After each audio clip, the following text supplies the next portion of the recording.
Hello, everybody, and welcome to my channel, Matt Hart, and I welcome you all to this stream, which is very important. And it's right now we're in October, and October, if you don't know, is Domestic Violence Awareness Month. So it's very important that we get as much awareness out that we can about DV. Now, there's people here on the panel that have been through some things, and I want this to be a safe place that people can talk about what they've been through in an open way, and in a way where they know that everyone's going to be kind and loving. We have got Gary joining us in a little bit as well. He's just got home from work not too long ago, so he'll be here a little bit later. Okay, let me just welcome my panel. We've got Louise Justice for Debt here, who's in our community. Hello. We've got Mr. Zod, as I'm sure you all know. We've got Record Hound. Hey, Record Hound, how's it going? Hello.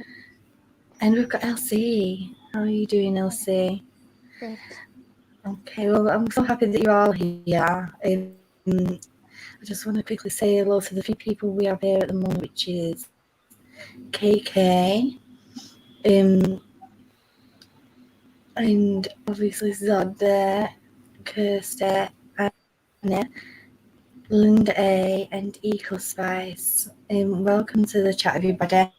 I just want to let everyone know beforehand that I want to give that trigger warning.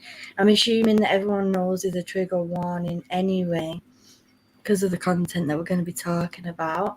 But in case you didn't assume that, just so you're aware.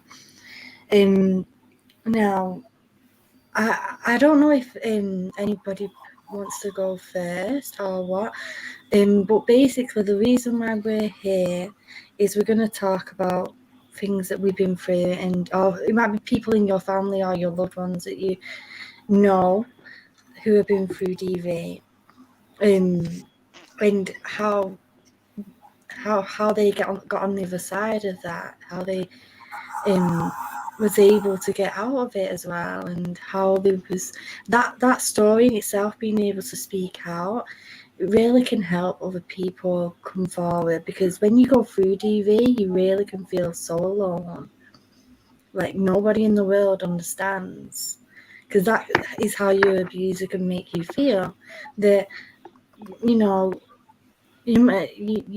feel like that they make you feel like that nobody will get it, nobody will believe you. For example, on behalf to Johnny Depp, tell the world, Johnny, I'm a victim of DVT. Do you know what I mean? So I think also some of us, I was one that was in denial of it to myself. yeah. So if I was in denial of what was happening to myself, there's nothing I could tell people because I wasn't admitting to myself that it was happening. If that makes sense. That makes perfect sense. Sorry. You're completely unaware that you're going through it. Yeah. And finding out later. As I say, looking back now, I was like, oh, how on earth? I felt gullible. I felt stupid. I lost trust in my own trust in people. It's weird. Yeah. A lot of it was emotional. A huge amount of it was emotional and manipulative. Yeah. There was a couple of violent, but it was sexual as well. That was my huge problem, the sexual part. Sorry. You have nothing to be sorry for. Please don't apologize. Absolutely. As a guy, I haven't talked about this stuff in years. And everybody who knows me, you guys know me from being happy, ranting, whatever else. But Yeah. there is some things that I've gone through, and I think there's something to be said about not realizing what it is when you're going through it. Things become routine, and that's in everyday life about everything. Humans live off repetition. That's how I did it in the military. That's what the military is based on, and I feel like with abuse, it could be the same thing. And you get into such a repetition, you don't even realize that you're in it. The first few times, you notice something, but you love someone, or you want to give them the benefit of the doubt. At least for me, right? You want to just say they And lost their temper once. It's it's an isolated thing, and you you make love someone so. excuses, yeah, or you blame yourself for their actions. Sorry, I'll shut up. Exactly. No, I totally I agree. You try to make an excuse for them, and for guys, and it's not saying anything about the guys or girls argument, but I think we can agree it's tougher for guys, especially for myself. Dude, this was like 9 years ago. You know what I mean? I was younger. I was going into the service, and I also had other personal things going on. I was separated from somebody. Um, I had my daughter, and she was very young, and I was in a destructive pattern as it was. So I couldn't see the, how did they say, the forest through the trees or something like that? That saying, I couldn't see, and I think I don't know. It's tough for me to talk about, but I don't know if I placed myself there, maybe too, not being aware, or being aware and not caring. I'm just being honest, um, and yeah, I it took a lot of times. It's to even talk about it, and the fact too that at the time I was still in the military, and uh, it was a relationship I was in while I was in, and some of the stuff I was doing there also got to me as well. Maybe I was punishing myself too. I don't know. I feel like this isn't a simple thing. This isn't just like one thing, which is why I agree with what you were saying, uh, Luis, Justice for Depp. I agree with that. Like, you know, you you just fuck, I'm sorry. No, it's okay. Please don't And, yeah. apologize. I'm so easy at articulating things normally. I always seem to got the words, but you just don't realize what's going on until it's too late, and you've built up a pattern, and the person has beaten you down. And I do think emotional is just as big. Emotional and psychological are probably the biggest. The military runs off of it, right? What do? They break you down and build you back up, right? Take orders. They break you down from where you came from so they can mold you and build you and get you used to routine. And an abusive relationship can be the same thing, because what does an abuser do? They break down your self-esteem. Nothing's ever good enough. You're not doing the right thing. Nothing you say, nothing you do, how you advance in a career is never good enough. I can hear you. I froze. I don't know how to do it. And that's kind of how it was for me. And this person threw cookware at me, hit me. My mom raised me never to hit a woman back. I'm not going to say I didn't have a temper and sugarcoat it. I can only get hit so much before I like push the person out of the way. This person was punching me and trying to hit me with objects. They had a lot of things going on with depression and bipolar, and I knew about that, so that was tied into my logic too. Like, you know, maybe it's what they're dealing with. You know what I mean? They got these things going on. Maybe it's me being insensitive, you know, maybe I'm not understanding. They make you feel that way, though. They do. They make you feel like that it's your fault that they're acting the way they are. They get you in that type of feeling, like, maybe I deserve this by not doing this or doing this wrong. Do you know what I mean? This is where I totally understand where Zod's coming from, because most of the relationships and friendships and people that I got to know, including family, were very manipulative, and I didn't know what was going on until long after I was really screwed over in some way or another. And this followed me right up until last year, when I finally was getting some help for it. And it took over a decade of reaching out, even just to get someone to listen. So totally know where you're coming from. I can really relate to that too. And I am an older woman now, but in my younger years, I had just a really challenging situation, seemed like all the time.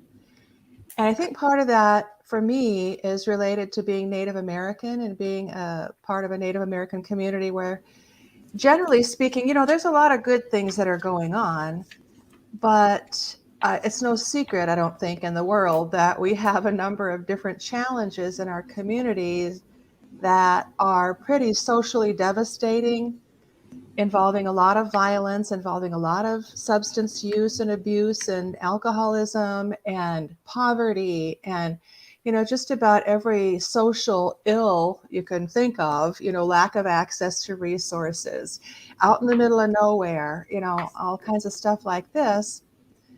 And in every single one of my adult relationships, all of which have been with Native American men, I have been the victim of domestic violence in every single one of them, except for one. And that's the one I call my favorite husband. But then he died early. He died when he was 44. He was a non-compliant diabetic cowboy kind of guy, bless his heart. And that was the only non-abusive relationship that I ever had in my life. And one of the things I think, you know, if you talk about kind of naivete or not really realizing what was going on, or maybe not feeling like you're not getting it until way later, you know, kind of thing, is that I used to call myself pathologically optimistic. And that is that I always believed that other people would do the right thing. I always believed that people had potential, no matter how challenging things seemed to be for them. I wasn't judgmental about people. I pretty much let everybody in who wanted to come into my life and try to make it work and try to be friends, try to have a relation, whatever, you know. And I really kind of learned that that's not a good thing to do. It's not good to be pathologically optimistic. But one of these things that I think happens in relationships is we maybe all buy into this issue of like romantic love and soulmates and riding away on a white horse, you know, into the future together, and it's all going to be glorious and everything like that. And I do think that that does blind us to a certain extent about what's really happening in the relationship. It causes us to maybe ignore red flags that are clearly there right from the beginning. And just kind of, oh, well, you know, we'll get over that and we'll talk about it. We'll resolve it somehow. And somehow the resolution never comes because, in my case at least, except for my favorite husband, I was dealing with people who themselves had had kind of traumatic childhoods. And I don't want to discount some of the challenges I had in my childhoods, but for the most part, I had pretty structured, educated parents that gave clear instructions about what was expected and everything, you know. So I had less chaos, I guess, in my childhood than these people who I was getting involved with and believed that they would do the right thing. And somehow it just didn't turn out that way. And part of that, I think, has to do with childhood trauma, and that they then grow up. And I think that there is research that shows, especially boys who are raised with childhood abuse or are raised with viewing domestic violence, especially boys, then will grow up to kind of repeat that pattern in their adult lives. And I think that that's something that I experienced firsthand pretty much over and over and over. That they were kind of acting out some childhood trauma on me in adulthood. And I was so blind to the whole thing, so naive, thinking that, well, it's going to work out and I'll just try harder. And, I had a lot of energy back in the day. So if I was kept up all night, which I would call, and I hope that this doesn't become a problem for anybody, but I actually call it cunt, bitch, slut whoring me in the middle of the night. Because a lot of this was verbal abuse where somehow I was always a cunt, bitch, slut, or a whore, And I'm not. I'm Catholic. I got married. I am a professional person. I get my power suit on in the morning and go to work and do a good job. I'm an ethical person. Known in the community as someone who has something to be valued and something to contribute. And then here's this person, cunt, bitch, slut, whoring me in the middle of the night. And it always had kind of this sexual overtone to it, like I was out there being this loose woman kind of thing. And nothing could have been further removed from reality. So some of it, I think, is they're removed from reality, and somehow we're removed from reality. Like you were saying, Zod, about you're just not getting it. You're just not really understanding what's going on. And, that must be some sort of a defense mechanism that we use to make it seem like it's not as bad as it really is. I know for me, and Echo Spice, to answer your question, because I didn't want to interrupt you. Yeah, I think I was just going through the process. I hadn't been rebuilt, if that makes any sense. And so I was in this weird middle ground. And yeah, I think it made me, because there's a saying, hurry up and wait, right? We do everything just to wait around, and you have to have patience for that waiting part, because while you rush, the military takes its time.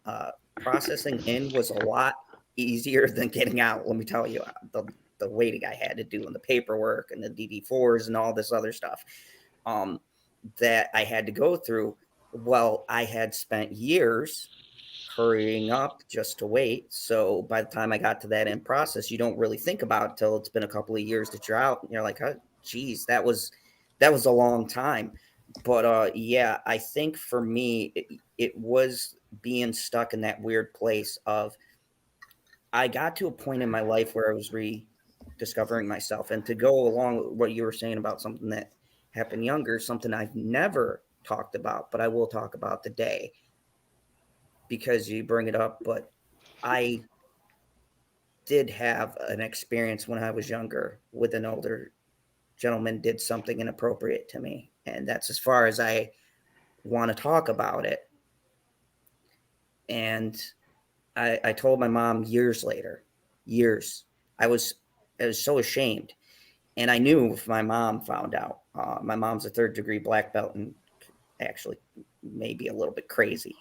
And I knew what she would do, because I was actually on a reservation when I was younger. And my mom was with this person who did this thing to me. And they also drank a lot. They went, there was a casino around called the Turning Stone Casino. Their brother owned half of it. And I could talk about it now because the person involved was they had taken their life with alcoholism. It wasn't like they took their, it was just their drinking did it. And Suicide by alcohol. yeah, basically. Yeah. And this yeah. person, Sorry to hear. this person was a great person before they drank, and then after they did, my mom was gone one night, and something happened that happened, and I didn't tell my mom for years. And I think a lot of that played into, like you were saying, Can you leave me alone, darling? Love you. Sorry, my child just came in the room.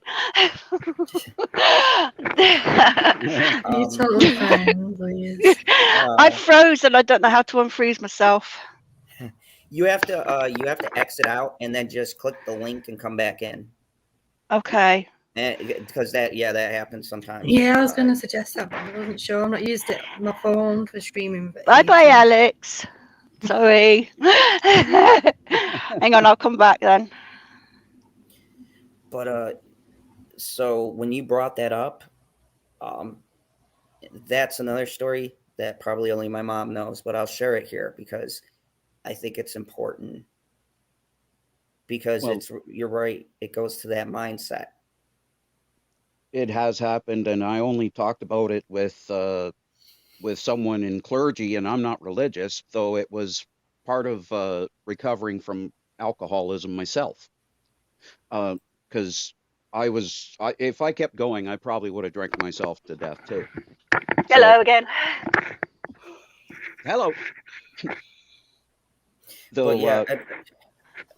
Well, that's one of the things I think that is not dealt with properly in treatment programs. I think that most people who do develop a substance abuse issue, chemical dependency, and they go to an inpatient treatment or outpatient treatment.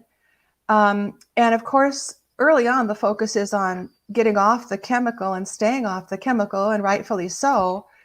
But one of the underlying reasons that people are using to that extent is that they have some sort of an abuse history that they haven't been able to deal with.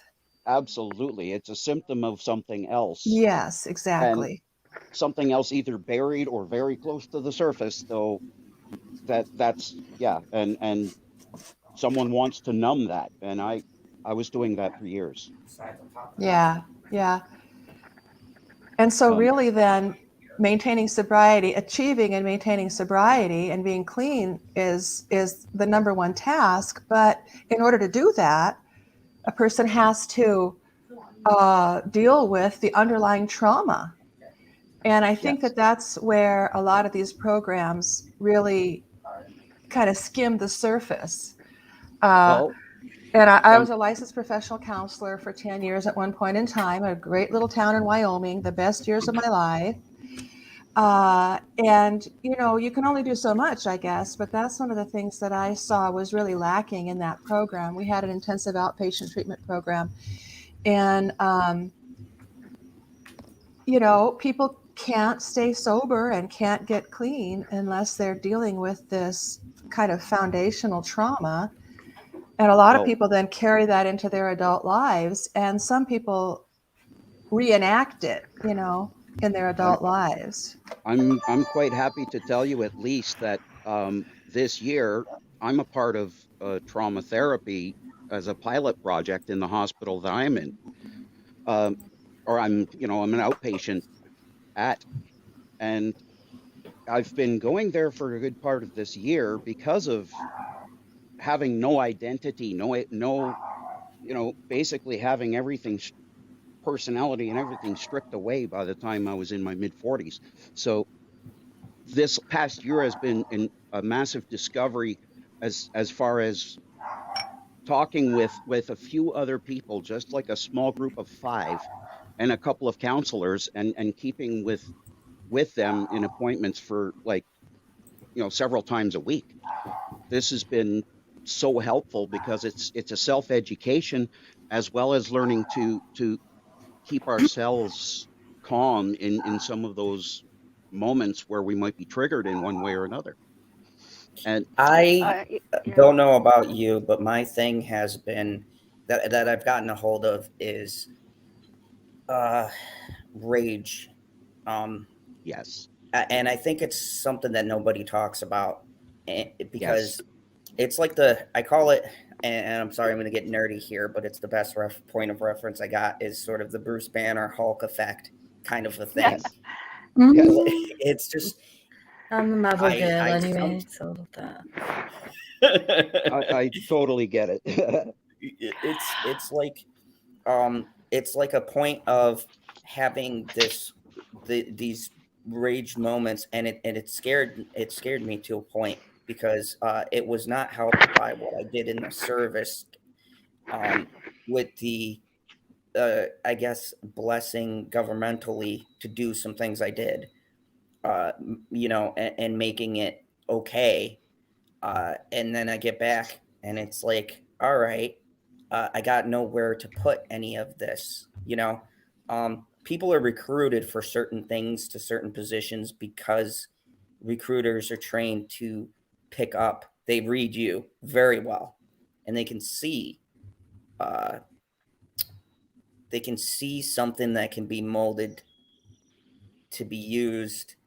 Uh, and to be honest, I never had a problem with what I had to do. Don't get me wrong. Certain things kept me up, but for the most part, the people that I dealt with were bad people, and I would do it again if I had the option because they did terrible things to people. But I can also recognize too that some of it was that situation I had when I was a kid, and then what I was going through with a girl while I was in, uh, fueling that. And then those things kind of dropped off as I got in. And it's kind of funny you'd mention that, Record Hound, because when I was in the service, it's probably the most I drank. I drank so much. I look like I go on camera for this. I drank so much. I am actually surprisingly shocked I am alive. There were days that, like, you know, It's um, just part of the culture, though. That's a different thing. And I worked in kitchens, and it's a very much the same thing with the cooks. Like it's like they'll all go for drinks afterward, and I just I'd overdo it every time. So I got to know that I was getting worse, and I started saying, hey, something's wrong with me, and I can't tell what it is. And it took so many years of reaching out and programs and things to finally get to where I am now. And it's understandable, and I'm just starting to be able to talk about it now. So uh I this is why I appreciate Keely doing this, and everyone that's on, or at least trying to be on. I gotta say uh, I've had my Sorry. oh no, that's, trust me, we've all been there. I think it's I've my, Oh, had my my absolutely. children playing on their games and I'm losing connection. Wow. Or not enough to stream. um, I've actually had my ways of talking about it, and if you guys don't know, it's kind of a reason I started my channel. It helps me filter out some of this into things that I'm passionate about that are non-harmful. But Yeah. uh, you know, I remember going to a psychiatrist as soon as I got out. I went in because everyone was like, "And talk about it." And this person on the other side, and I'm looking at them, and I'm like, I'm dealing with two things, and I'm like, they can't understand me. Mhm. Uh, I was Right. I was a soldier. They weren't there with my crew. We were being shot at. They don't know that. How can they give me advice Oh, about moving forward? Um, and they don't get it. Like, you can give me that psychological stuff. Like, what I did requires having an understanding of the human mind and condition. That's part of what I did. Reading people's body languages, um, you know, getting someone's psychology down in their actions and mannerisms, lip syncing, and eye contact. I know all that. I know the playbook, and I was dealing with two things, and it's also too, which one am I getting help for, right? Because those are two very separate issues. The PTSD and this other stuff is separate. And what am I going for? Like, shit.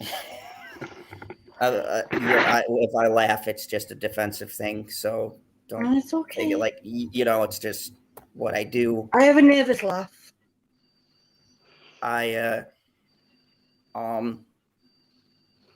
This is, I was glad Keely let me come on to talk about this because, You're always welcome here. So, No, that's brilliant. This is hard, especially for guys. We're raised in this culture like you shoulder everything, right? You're the man. That's what you do. You step up when it needs to be stepped up. And there's a slight dynamic that I'm not sure of your height, Zod, but I'm over 6 foot, and I'm, I don't look exactly like a very small person, and people take me walking fast as aggression. So, like I used to go into these horrible anger reactions to being like basically goaded to it, and then people would use that as my to scapegoat me and to say, hey, look, see, this guy's crazy. And I didn't realize what was going on all those years until checking out that case that I don't really want to talk about right here, because I could identify so much with what was going on and understand that playbook that was being used on a constant basis, and get to a point where it's like we can almost predict what's going to happen. And I'm glad there's someone else on the panel too, because it felt weird. Me even like I thought about it when I seen Keely's Lake, and I was like, well, there's gonna be women, and it's like I'm a dude, right? And I'm just being real with you because I'm fairly sure I'm just saying what a lot of guys are thinking when they're in these situations. It's like I'm a dude, and here's women talking about these horrendous things. You guys are great. I know. Some people in the chats situation and things like that, and I'm a guy going, how do I as a man go, well, I went through this and this, what I mean, when and I have a daughter too, and I know like for women it's a lot of emotional stuff too, like but at the same time I guess I have emotions as well.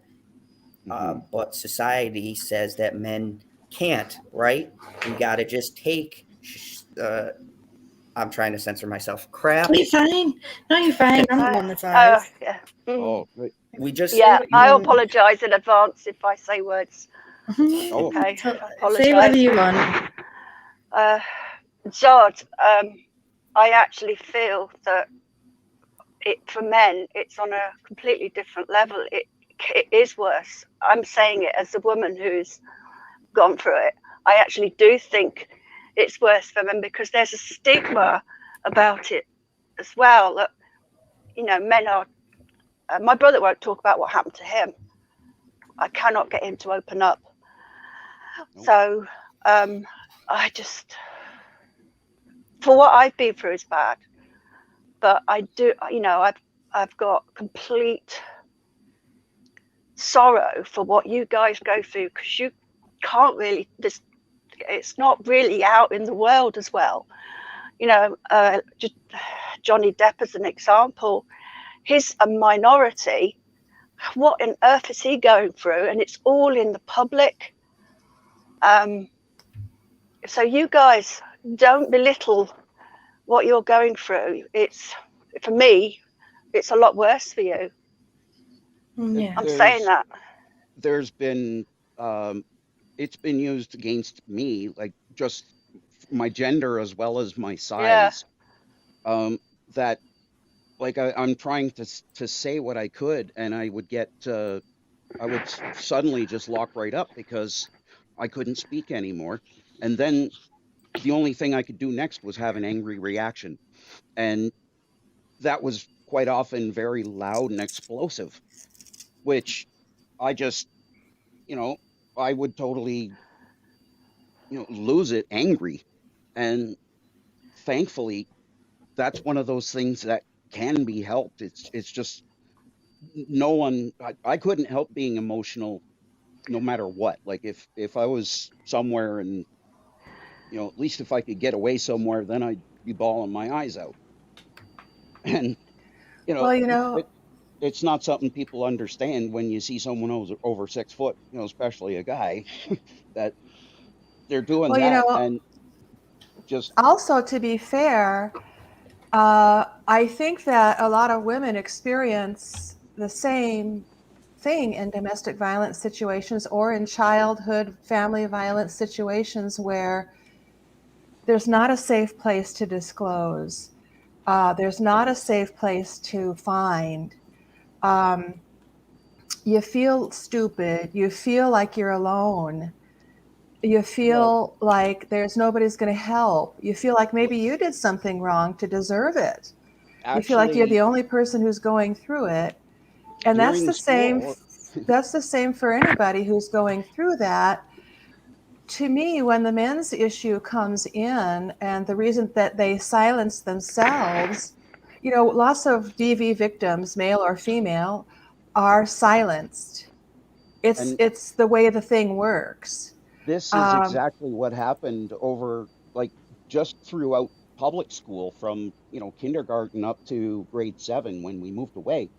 Uh, I would literally be bullied, consistently in class, and then whatever was said would turn physical outside on the way to on my way home. And when I get home, I start talking about, well, this happened. And the first thing out of one of the parents' mouth would be, well, what did you do to start it? Mm. So it's like, Mm. there wasn't an anywhere safe, like you were just saying. And not being able to talk about it all these years, like you don't just get told you're certain this or that. You're pretty well convinced of it throughout what happens in society. well, and if we look at the whole situation with the USA Olympic team female gymnasts, and there are examples of male teams too where this kind of thing has gone on. Uh, uh, they are leaders, they're active, they're out there, they're go-getters. They have all sorts of resources at their disposal. And they were talking about what was happening to them, and they were talking and they were talking and they were telling and they were trying to be heard. And over the course of years and years, maybe even 20 some years, they were not heard.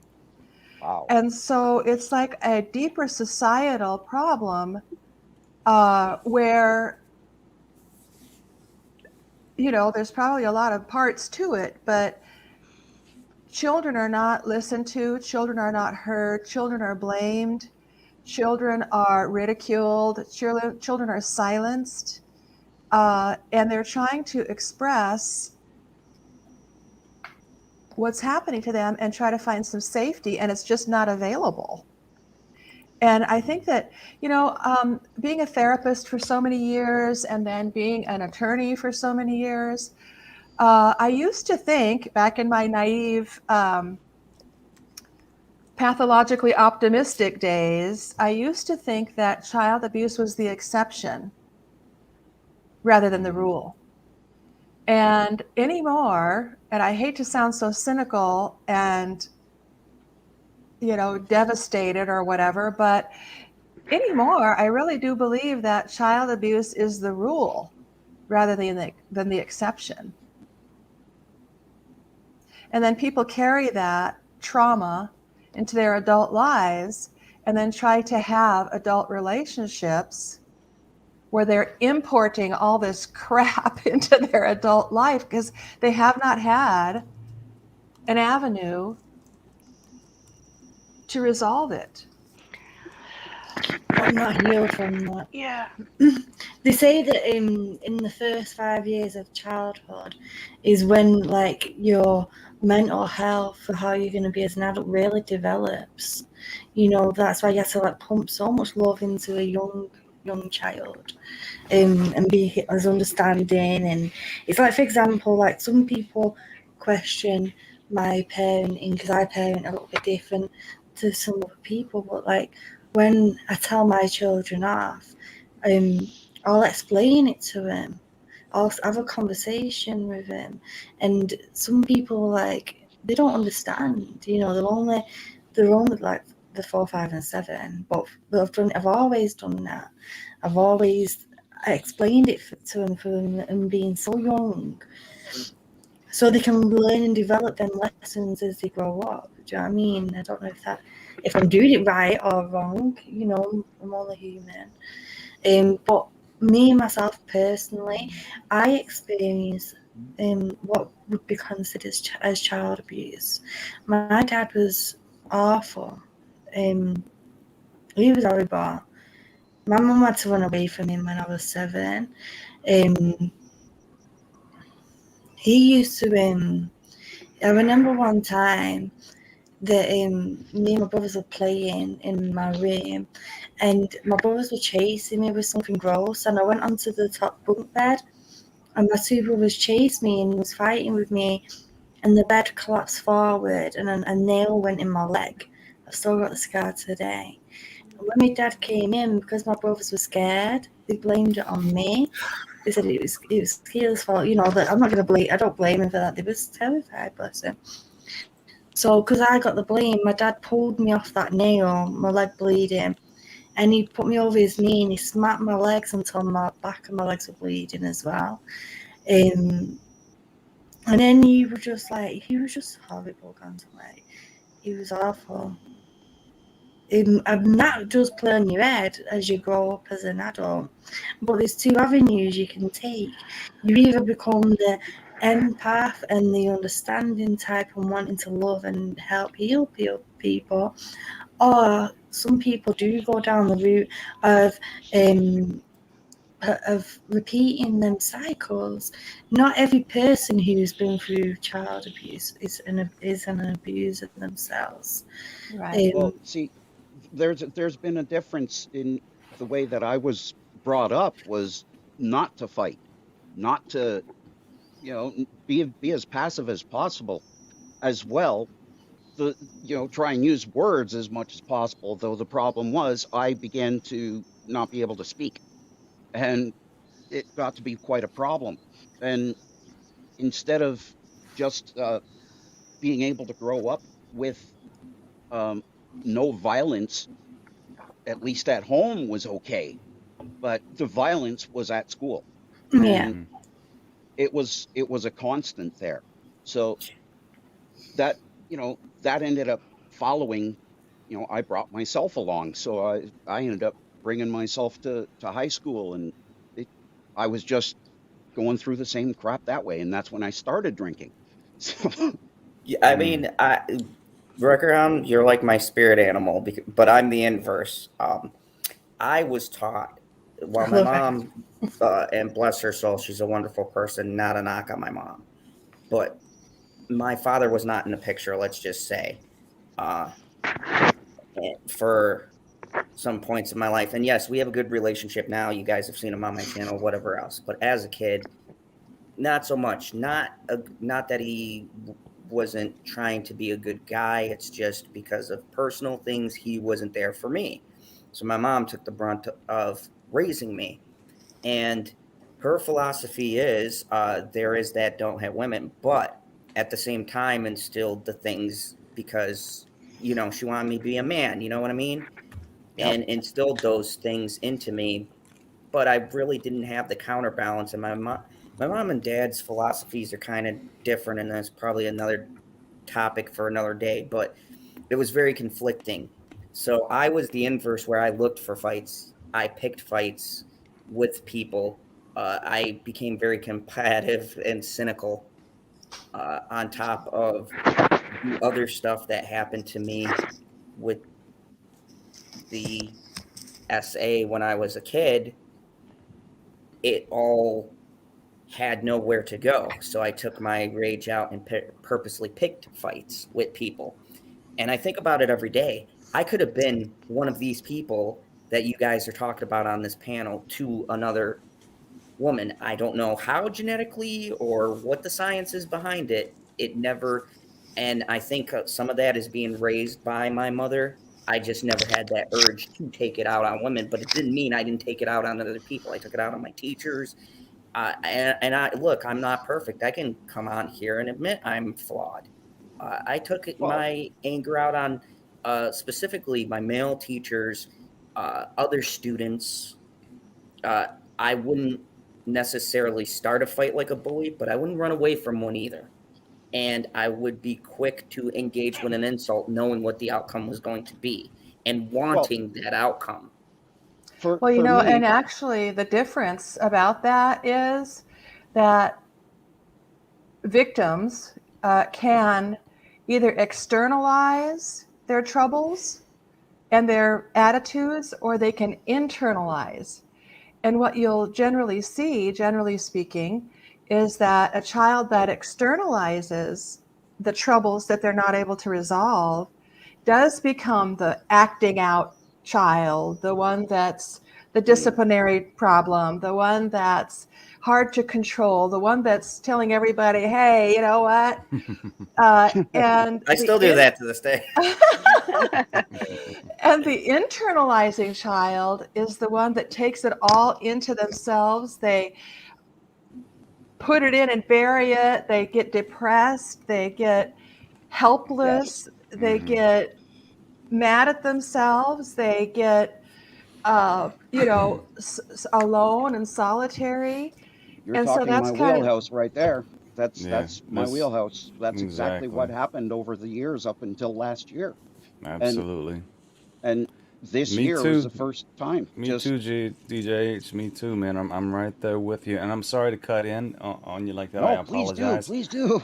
But I wanted to say hello. First of all, I'm sorry I'm late, you guys.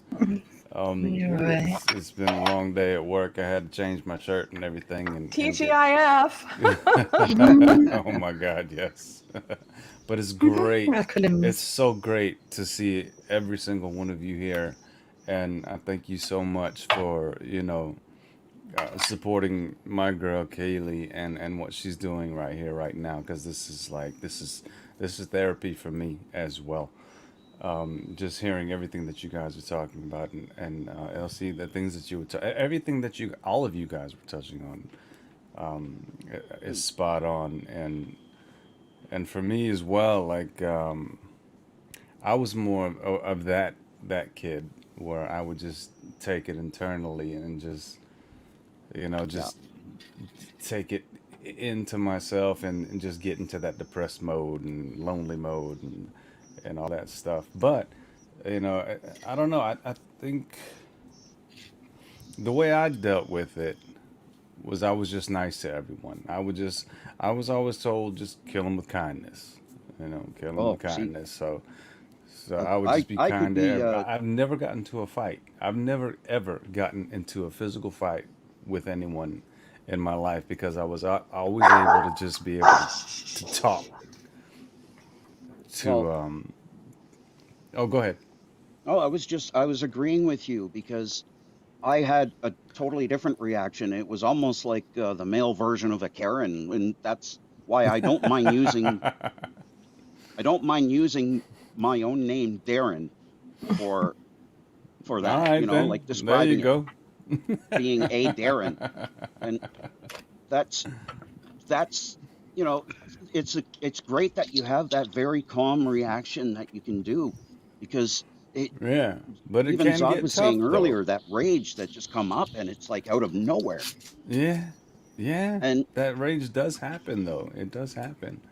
finally understanding it has brought some peace, though. That's where I would, I want to throw a positive in there. Mm-hmm. See, And for I'm me, I lived in it, and I, I love the service, but I don't know at exactly where I was at. I'm still always to this day confused. I think it did help me. I want to say it did. Don't quote me. There's because everybody You don't comes have to out make and up your mind.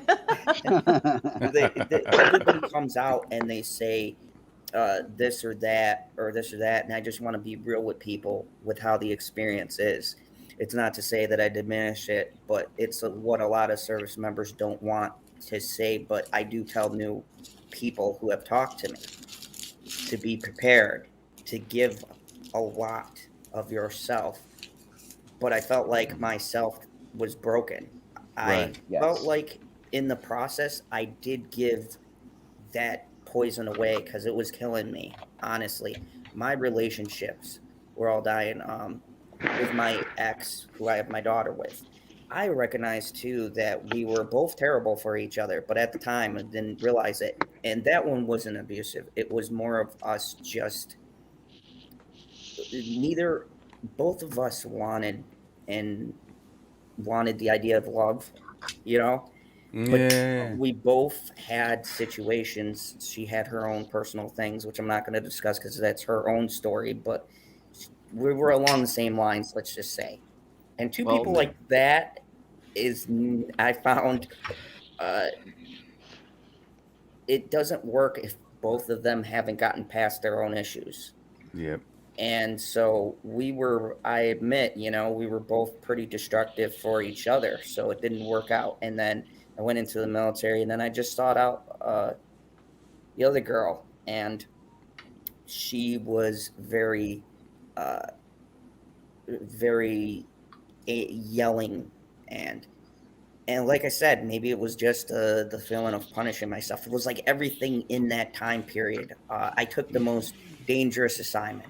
Yeah, we all get in those little masochistic moments, don't we? You know what I mean? But Yeah, it's like you said, like yeah. what you were saying before, and Keely and I have talked about this plenty of times. It's the it's being in love with the idea Yeah. of being in love, and not really knowing each other. You have it's communication Totally. Yes. is key. And Keely tells me this all the time. Communication is key. So that's why we always talk. Anytime we have any kind of like disagreement or whatever, we talk it out. We communicate. And if there's anything, I mean, I've been blessed.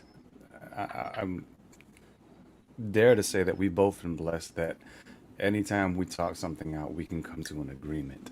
But there are times where sometimes you have to just agree to disagree on certain Well, things. But the communication part, this that's this the might most sound very important. odd, but the best couples that I've met are people that can look straight in the eye to each other, say "I love you," but fuck right off right now. And Yeah. Exactly. Yes. I've Yeah. looked with. No, You guys have absolutely. seen Spot me on, and man. Bitchy on stream. Some of that stuff and It's we like, do is yeah. Hmm. and I have, it's I, joking around with each other, but it is very much like what our relationship is. It's a good back and forth. And the funniest part was my mom.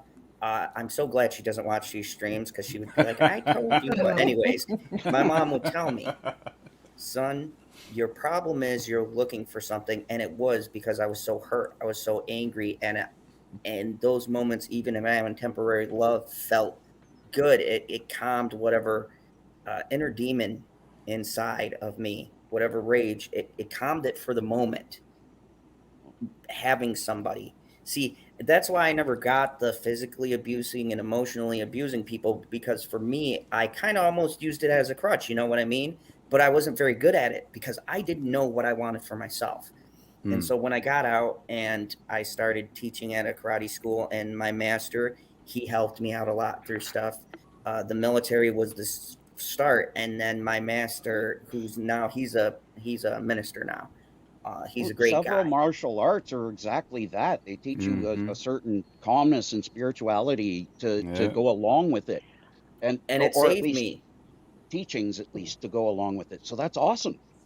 Yeah, it saved me. And my teacher was almost kind of like a father figure to me. I would call him like a father figure to me. And between him and then I started working at the movie theater, and I met my girl, and my mom was right. Like, I was not looking for anything.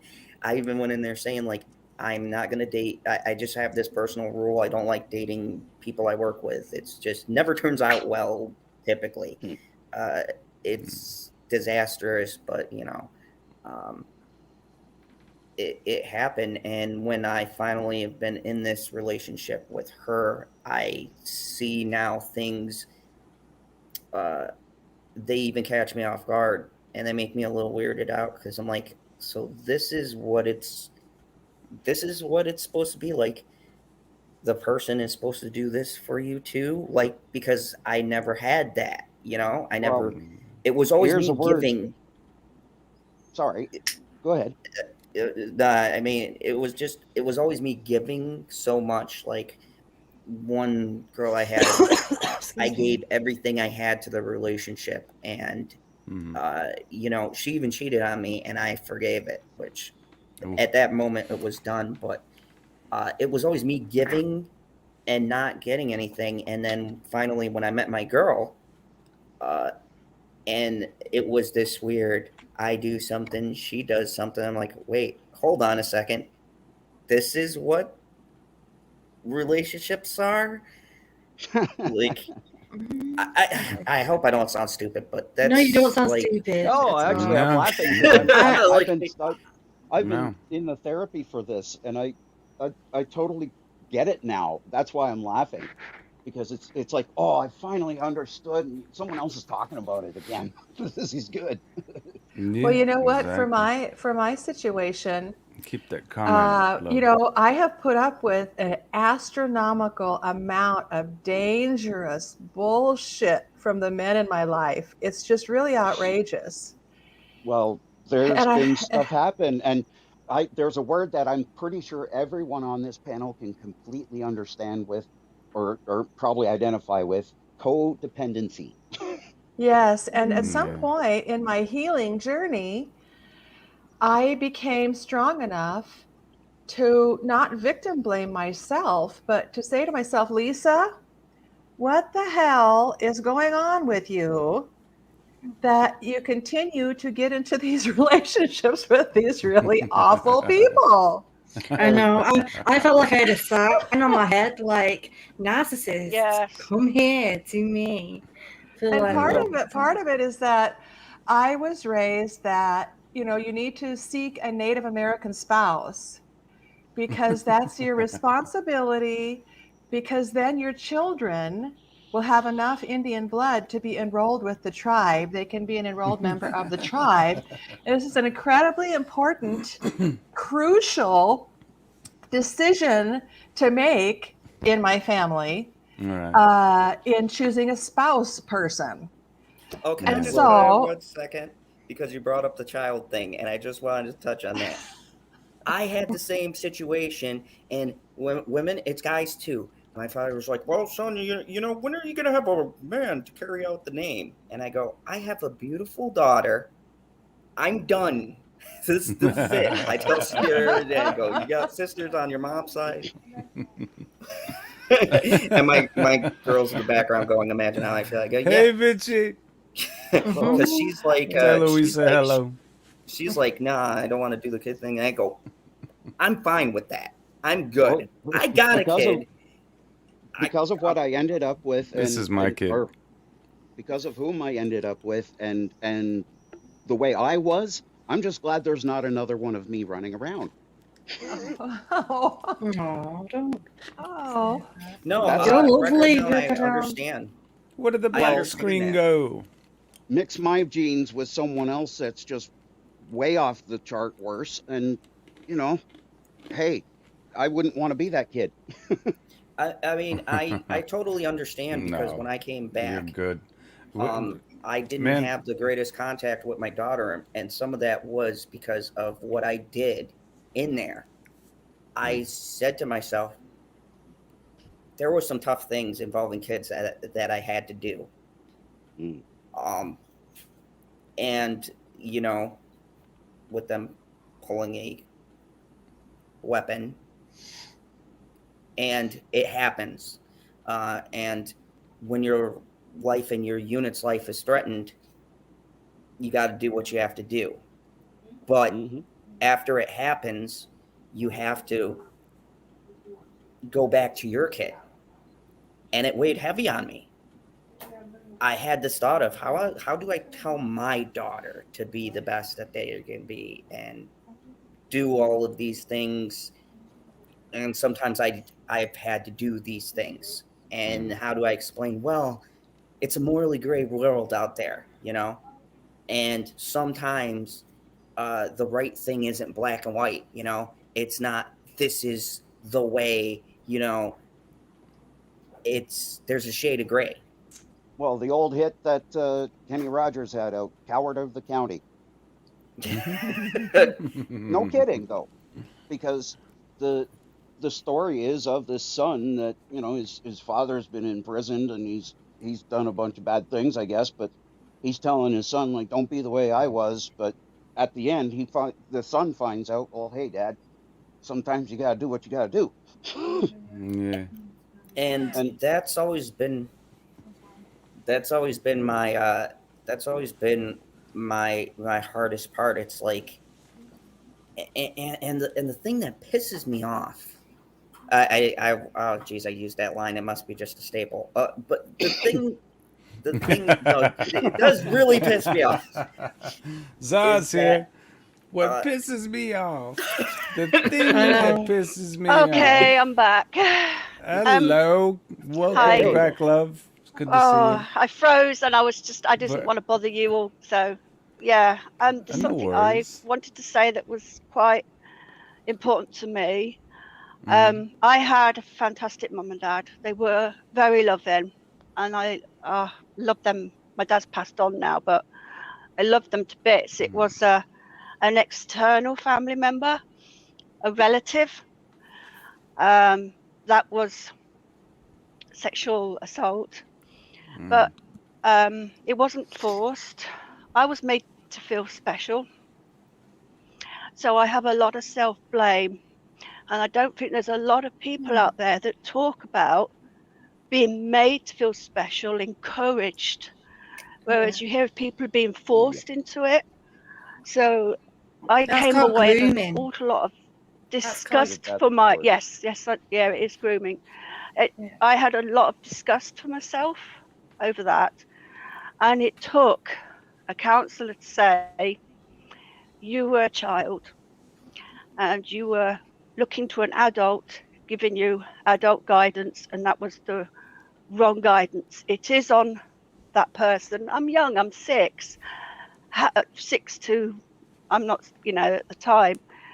So, yeah, I had an awful, my fault. I asked for it. I had all that to deal with. And are you saying, Louise, that I didn't even speak about it to my brother, to my mum, my dad. Are you saying, though, that because you didn't have that traumatic childhood experience, you blame yourself more? Are you saying, Louise, that because you didn't have a traumatic, bad childhood or issues from childhood that you blame yourself more for having gotten into a bad relationship? No, this happened when she was a child. For me, it was traumatic, but I encouraged. No.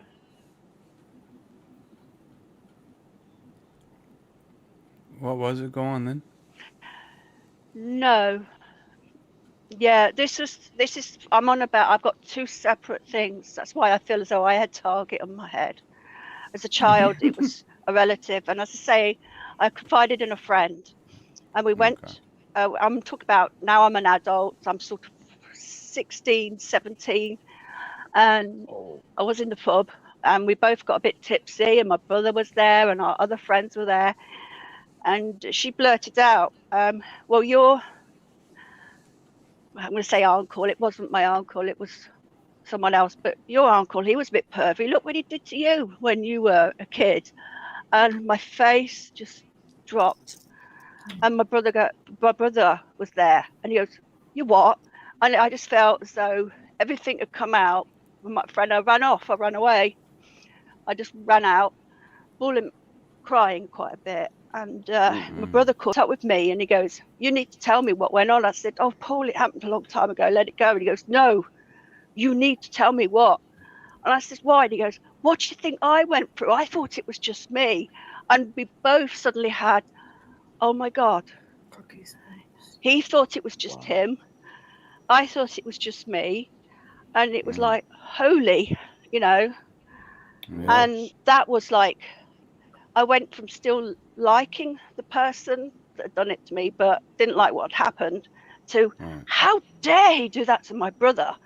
So what he did to me, but I was so angry that he'd done this to my brother. And unfortunately, that's the only conversation I ever had with my brother. And I can only imagine what he went through, because it was sexual. But yeah, I just wanted to say that there are people out there that didn't have the force. It was more, well, it was force, but it was emotional. Please, can you do this for me? Please, you look so pretty, and all this sort of thing. And you just fall for it. It's horrible. It is. Yeah, so It's there was horrible. I'm that. so sorry. I just wanted to say that there might be people out there that don't experience, they experience the grooming, and I don't think there's enough people talking about being groomed. You hear about it, Exactly. and I'm the receiving end of that, the grooming. And so I felt, obviously when I was younger, there was no such thing as grooming back then. For me, it was always forced.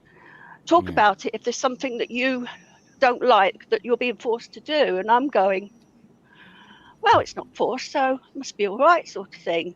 You know, no one,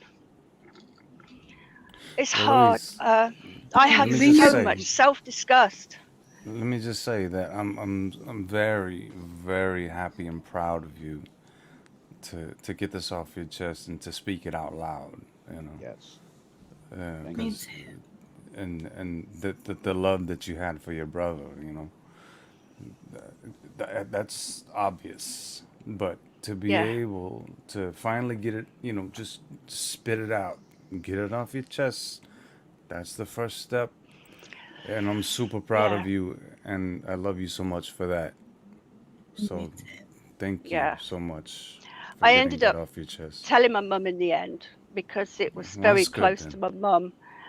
But he died a week later. So my mum hated the person that she had to organise the funeral for, and I felt awful for that. Why couldn't I have just waited? That's all right. No, that's not your fault. Yeah. That's not your fault. Yes, Exactly. but that's what I said. Why couldn't I have waited or not told her? Why did I have my mum hating this person? No. Don't No. you That dare. person deserves to be hated. Yeah. So That's putting it on yourself. Yeah, don't you dare put it on yourself like take that. that I didn't Never. tell my mom about what happened till I was 18 and the dude died. And the reason why was because I knew how my mom was. My mom would have jumped into a car and shot him. That's not hyperbole. My mom knows how to shoot guns very well, bow and arrows, crossbows, and she's a 3rd degree black belt in 2 different martial arts styles. Well, So you're definitely a mama's boy then. yeah. And so I never said anything, and I know what you feel like, because it's thank you guys, by the way. All of that. You're so very brave. You know, another thing about indeed. it too, Louise, is that at that age, developmentally at 6 years old, you know, the way that a 6-year-old would think about that is very concretely. You know, it's kind of black and white, it's good or bad, you know, that kind of thing. And if you're left without any help to process any of that and to make sense of it, it makes sense that you blame yourself, not because you're at fault for it. It was, but because you have to. You have to put it yeah, somewhere. And at that developmental age, your brain has to put it one place or the other place. And if he died a week after you disclosed, you can't put it on him. Where'd he go? He went to heaven. You know, he went to heaven. And so naturally you would put it on yourself, and that compounds trauma over the course of years. Right. And so I'm really so thankful that you've found us safe enough. I feel privileged that you've found us safe enough to disclose that and to help us help you process that. That's a great gift for me. Thank you. yeah. Oh, I just wanted people out there to hear about being that special person, because I don't want them to feel guilty for what happened to them. You know what I mean? I felt that guilt was huge for a long time. I blamed myself. It was my fault that I allowed this to happen. I encouraged it. I heard all this, and you can't talk to someone and say, "Oh, I've encouraged." I just felt I You're couldn't talk 6 to years anyone because I old. was, You're 6 yes, years old. at 6 years old, you're not old enough to understand the complexities. So I do think, I don't know how to solve it. Will a 6-year-old now talk about grooming? Do they understand what grooming is? Because Right. at my age, I didn't know what it was. I've never heard of it. Is that child Proud of innocence? Is that? the very first time I saw evidence of grooming being broadcast was EastEnders, with a teenage girl being groomed by her mother's boyfriend. And I was like, wow, we need more of this. We need people to see what the grooming part is, because you need to see that the victim, or however old you are, is not the perpetrator. They mustn't feel like that. I'm getting confused, I know, but I just want more people to be aware about the grooming and stopping it. Yeah, I 100% agree with you. I think and I don't know why, don't know what made me do it, but when I saw Achilles put this out and was going to talk about it, I was 100% down on coming on and talking about this, because you guys all know how I feel about things that are important, justice system and things like that. And this is this is like a subject. This is like a subject everybody yeah, knows about, but nobody wants to talk about. It's yeah. forbidden. I wasn't even prepared to talk about my childhood. I was prepared to talk about what I went through with my ex, which is something totally different. Yeah, The but he's whole idea of involved. discussing mental health over the years, the discussion of mental health in general was taboo, Yeah. and thankfully now that's a lot more common, and we can at least get some of this, at least our own toxicities out. Yeah. And I commend you for, and like Gary was saying, I commend you for telling what happened. Yeah. Yeah. And like you Uh, And said just in the now, it's like larger, this is kind of like a detox. I'm sorry I froze again. I'm not I'm going to sorry. leave and come back now. but how many women Sorry. might be hearing this or in a playback or whatever, and can identify and say, okay, Mm. this is exactly what happened, or this is something I understand, and just you're helping someone else just by talking about it. Indeed. well, and you can see how those things, even if they don't involve your I family hope of so. origin, you I do. carry them into adult relationships, that it affects the way you're able to interact, the way you're able to communicate, the way you're able to set boundaries or not, or whatever. And, Mhm. if you had blamed yourself, Louise, and internalized some level of self-blame, and then you carry that into your adult relationship, I mean, it's kind of a setup in a way for an abuser to target you and to come in and blame you, and that you're the wrong one, you're the bad one, you're the one who's screwing up, you're the Yes. one who did this, you're the one who deserves it. And it's kind of a Mhm. setup to say, maybe that's true. Or it's Maybe, it's your fault. Yeah. I'm like this. I got your Right. It's your fault. I did that, and Mhm. I'd accept. Yeah. If I did this because it's how you are, or he would just. I don't know if it's gaslighting. Yeah, it is gaslighting and it's Yeah, victim blaming absolutely. absolutely. Yes, and grooming. that, all we that's that. with my that, I that's feel like with my I'm sorry. ex there. I don't mean to cut you off, my sweetheart. No, it's fine. I It took hear me what you're ages saying. to try and brace myself to Yeah. talk about it. No, I'm so super proud of you, and I love you for this, for opening up like that. This is so productive. You have no idea, and how much, like Elsie said, it's gonna reach out to anyone who's going through this same type of situation, because we all have in some way, shape, or form. But I feel like right now, this is just me, my intuition. I feel like we need to take a breath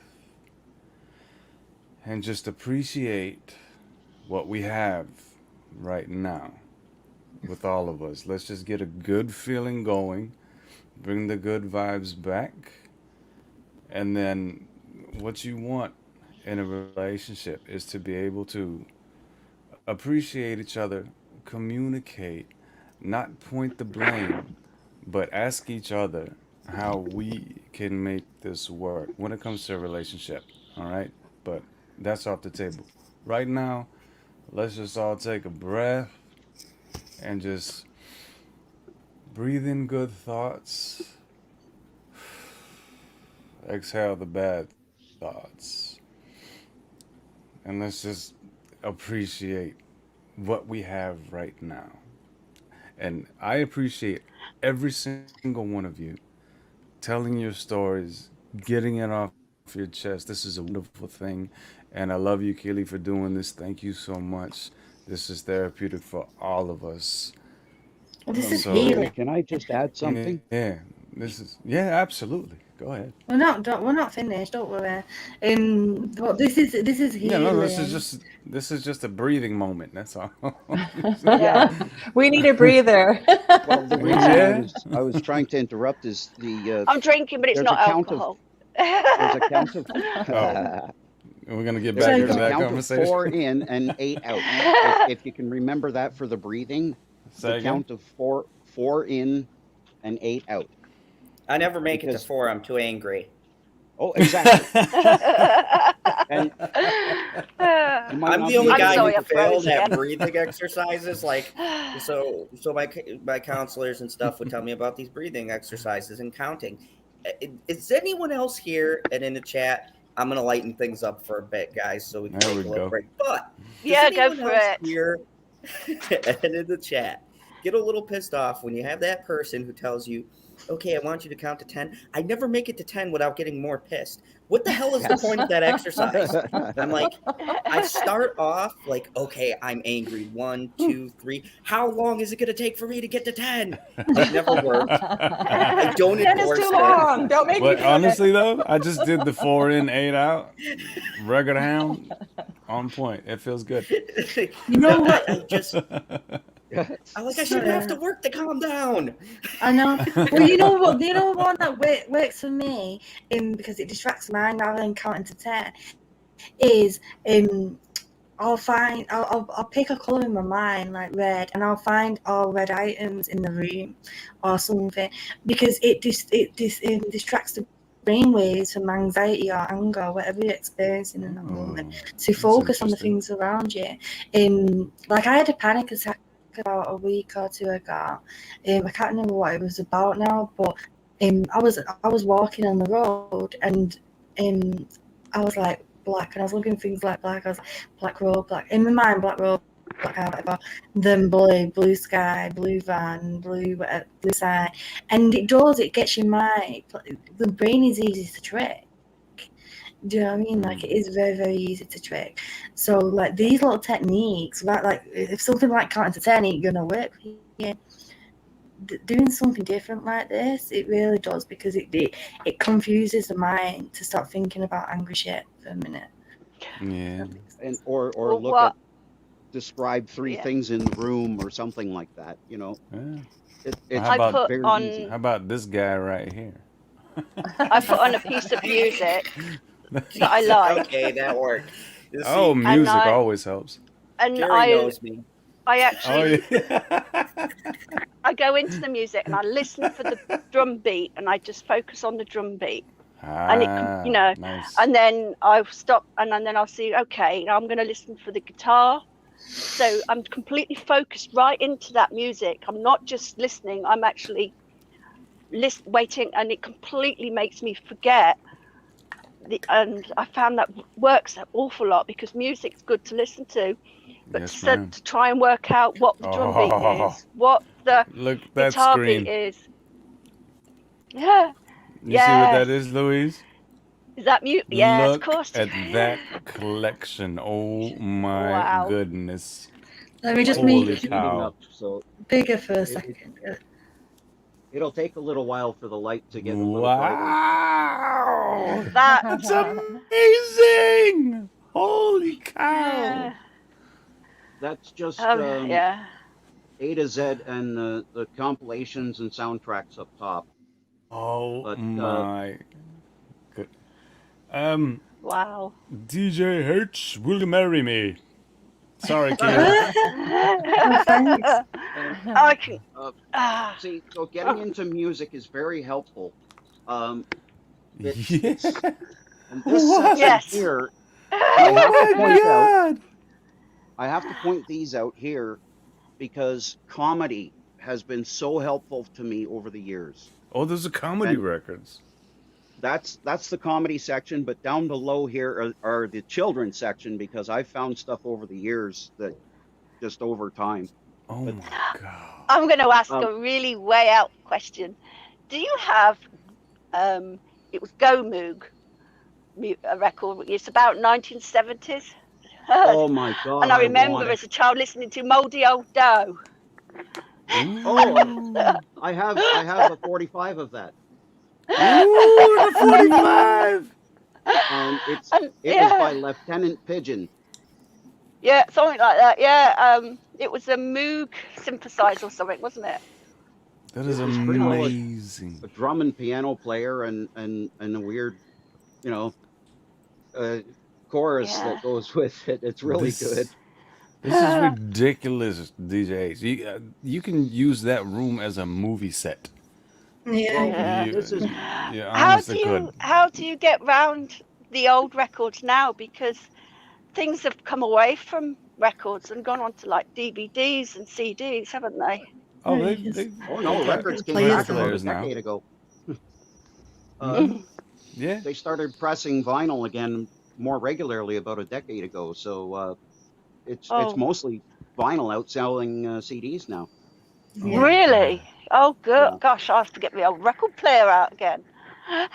But music is very helpful to you know, in depending whatever mode you're in, because if I want to listen something calm down, I'll put on some jazz. There you I go. might put on jazz from the 30s and 40s, but I might listen to something, you know, just because I'm in the mood for it and I want to be bouncy. I'll throw on some classic rock from the 70s or 80s, and you know, down at the Yeah, bottom some Chet. section here are all Get you some 12-inch Chet Baker. singles. Some Chet Baker will pick you up. Oh, Yeah. guitar, yes. Some really good guitar that way, and even Chet Atkins from back in the day. Oh You yeah. know, it's very Les Oh, Paul. A lot of them are excellent. Chetty to B listen to. does a lot of trumpet actually. Oh yes, Yeah. and One thing I wish that I had been taught was to play a musical instrument. I can't play one, and I'd love to, you know, because I would imagine actually making music. It You can still is learn. another therapeutic thing for those, it's another thing that you can throw yourself into. I can tell you, my friend, that I started at age 41. Nice. And Grandma And Moses didn't start to paint until she was 70. There you hey, go. Yeah. Never too late. Never too late. that's actually an excellent song. It's called "It's Never Too Late." It's by the band Steppenwolf. Oh, yeah. You know them probably from Born to Be Wild or whatever, but that's a slow song that they did, and it's a very good recovery song if you listen to it close enough. One I Oh, listen to a speaking lot of that, is by man, I would love to have a Elbow. conversation with you. One Day Like Sure. This. Elbow. I love that one. There. Now I can actually talk close enough, and There you go. Steppenwolf was one of distracted. my favorites. Oh yeah, get it, girl. Mhm. By the way, Elsie, your hair is looking very lovely.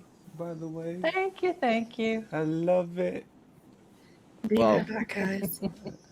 I am a redhead too, so I cheer on the redheads. You're A a ginger, huh? ginger, Oh, I got one of those. a ginger ninja.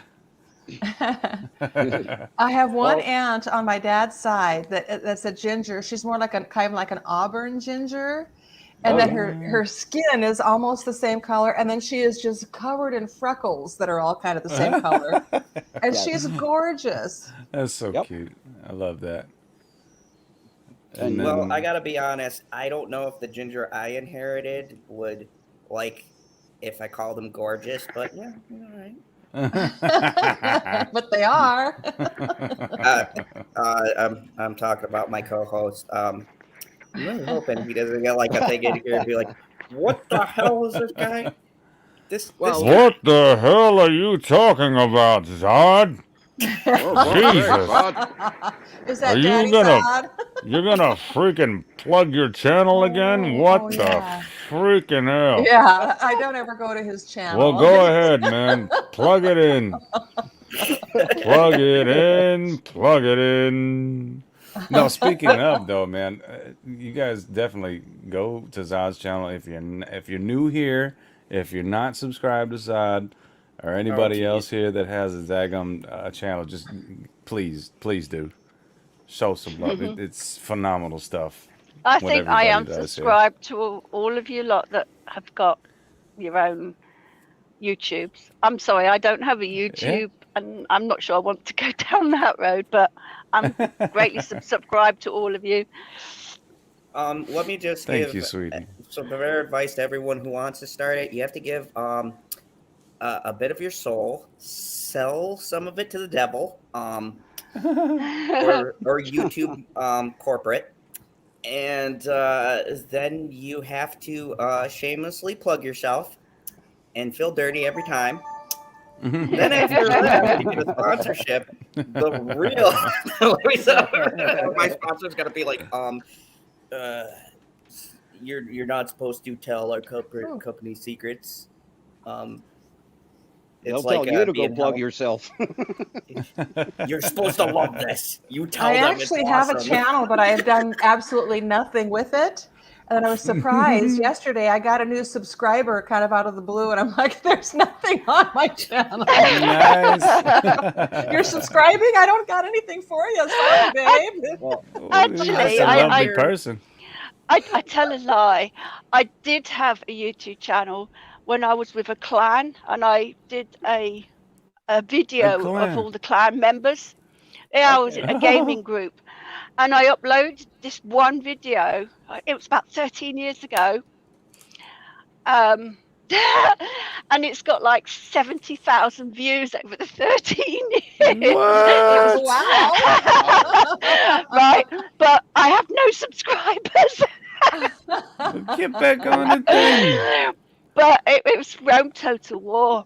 And that's when I used to play Rome. Gosh, giving my age away now. But yeah, Rome Total War. Oh yeah, that was Gaming big. channels are great. Hello. Oh, yeah, my gaming my channels hubby's make just turned up. huge. Dude, I had a gamer on just to do an interview. I'm It was like frozen. actually a goal of mine. He's a great person. If you guys don't know his channel, go check out Hell's Devil Dare. I shamelessly plugged someone else. Um, but he does Wild Rift, and he was the nicest guy. This dude's got like 60,000 subs to my Oh, like what was his puny name again? 1,000 and change. Oh, you Um, you're doing good though. You're doing great. What was his but What's his I name just again? his name Because I is can't see the Hell's chat. Devil. Oh, sorry, just ignore. Sorry. Other half spoke to me. But yeah, I did an interview with him, and you'd be surprised, like the gaming community, like much respect. They're loyal, but they're also ravenous. I had people in the comments going, "Who's this guy with the cowboy hat? Like, what the hell's going on here?" Like, I was Hey, like, that's your thing, man. but it's yeah, It's those Zod. gamers, they do some great things, but Kneel before uh, Zod. but yeah, I've always had my style, and my philosophy on it is I don't want to chase whatever is considered popular. That's not Wow. me. I want to be passionate about it, Mm-hmm. and I've done the gaming thing, but mainly on Twitch just because I wanted to, like, doing my initial reactions to guarding while playing Five Nights at Freddy's, and I'm looking while I'm guarding up at my vents. Mm-hmm. Dude, that game was wild, but Well, but you yeah, do it's like, great at covering all kinds of subjects, man. Like even just covering movies, TV shows, whatever. You do great at it. yeah, I've been I really love enjoying the everything that movies, you've but I'll done. tell you something, Gary, doing that editing sucks. I've said this across a couple of streams now. Yeah. I really hate editing. I'm fairly convinced it's a punishment. Oh, editing can be fun if if you depending on how your software or whatever hacks, and if it crashes all the time, then it's a pain in the butt. Right. Oh, Record Hound, you're one of those was like editing is great. Yeah, I'm not. For me, Well, it's not that it crashes or something. It's like if you misplace something or trying to move your audio to fit something you're talking about within the review. Like if I say, "Oh, and in this scene," and then getting it lined up with the scene, and then putting in the little funny commentary I sometimes put in, like I'll flash like a subtitle or something like that. And I've been playing around more with that with my reviews, just to kind of make them interesting, and they're showing fun. live clips. They're more fun that way. And Yeah. partly I say that because I did it. I did do that as a profession. I did work in like radio production. So, Oh. Oh, and that's oh, where Sean B. like I Hello. was supposed to have been, and more or less got stigmatized out of that job. But this is where I've been doing some major turns through Hen's channel. I'm going to do a shameless plug for someone else too, Mm-hmm. because Absolutely. Hen has a great sense of humor, and I got to be able to trust her on a couple of things, and just be able, to go there and be a lighter mood. It's Yeah. one of those things to keep the humor going, though. Um, what I was getting to is actually I'm more or less set up to actually produce self-produce a program from the record collection. And Yes. I was gonna say that earlier. You're reading my mind, man. and That's really, a good concept. it took a lot longer for me to start getting back at it, but it's been through this community that I've been able to start getting back to being a little more social than I was, in a different way, and get back into practicing announcing. And just, it's been well over, like, getting close to 20 years now since I actually did it as a job, but it's not a job. This is something that I've always loved, playing with records and talking about them and being a total geek about them. So this is why, Can you wanting see to me be able right to do now? that. Can you see me right now? Pow, pow, pow. That's exactly what you need to do. I was gonna tell you this just a few minutes ago, and I was gonna sneak it in when I had a second to tell you that that's exactly what you need to do. You should get into it, especially with that collection that you have sitting Well, along your wall. And if this there's is any time that where you want to collab, I'm down with you all day long. this is where I wanted to do a shameless plug for getting a reading from Keely Oh, Do thank it. Do it. because Plug yourself. you should you. I wrote a note to her saying like you might be surprised like how accurate some of this is that you were talking about and doing this, getting back to the radio quote unquote thing, just trying to self produce something Yeah. is that major step that I was supposed to be like, hey, it was coming up several times, repeated, like, hey, you got to do something about this. And then the reading, I know. I remember Yes, that. and Oh, so okay. Well, so that's news. That's that's cool. why I wanted to just get that out there, like like that was quite accurate. And Well, then there you go. There's. Look, I'm just gonna tell you one thing. There's your sign. No, the same card basically is Do coming it. out, but in different decks. Like saying exactly the same thing over and over. That's all I remember. yeah, and that was That's what you part of mean, it. isn't it? Yeah, that's what you mean, isn't it? They kept telling you over and over again. And I Yep. personally would love that for you, man. I really would. I would love Well, that for you. you want to talk about strange coincidences and things that happened over the years. Um, my comedy records are in a totally different shelf than they were before. Um, around the time that everything happened with Cosby, um, the Mm. the shelf that all the comedy records were on was okay. The very day that he was convicted, the section that had all the C's where Cosby was, it dropped.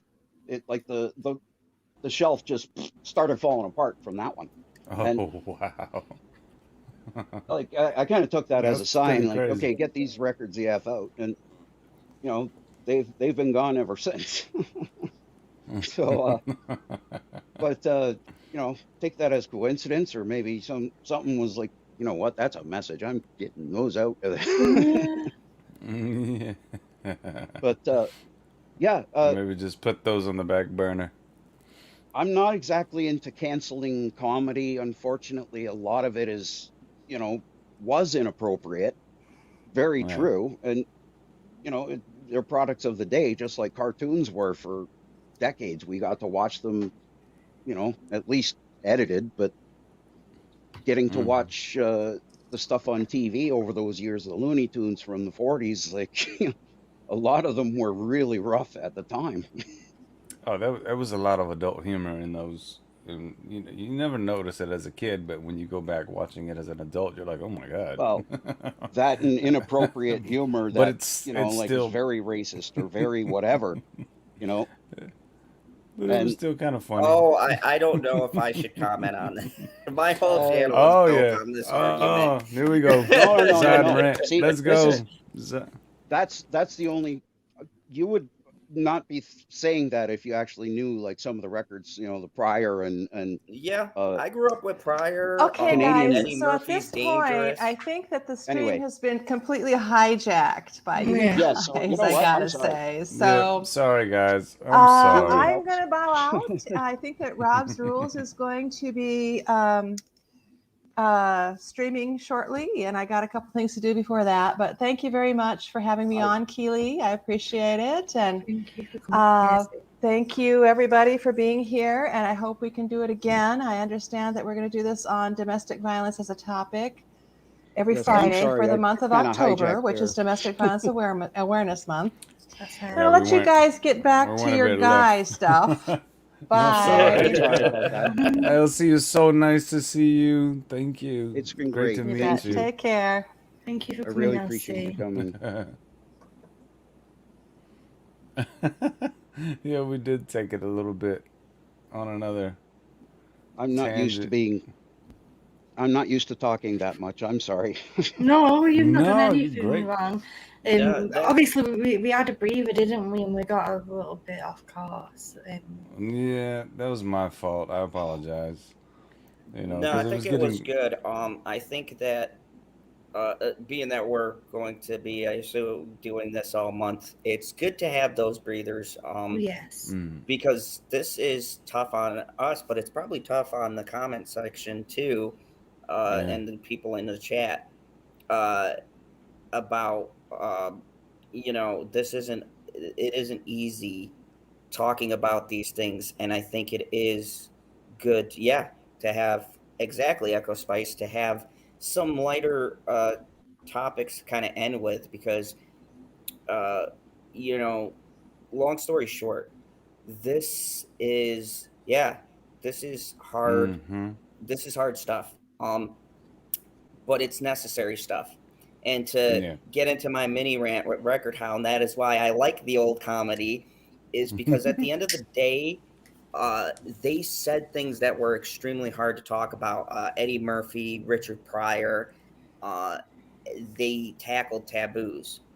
Uh, and the reason why, whether it's domestic violence, whether it's sexual abuse, whether it's all of these other taboo things, race, gender, sexuality, uh, if we can't have an open discussion about it, if we can't uh, bring these things forward, then that is how racism and things are born. It's ignorant, closed mind thinking. They don't know the facts, or they Spot have on. one side of the discussion and they don't care to hear about the other side, right?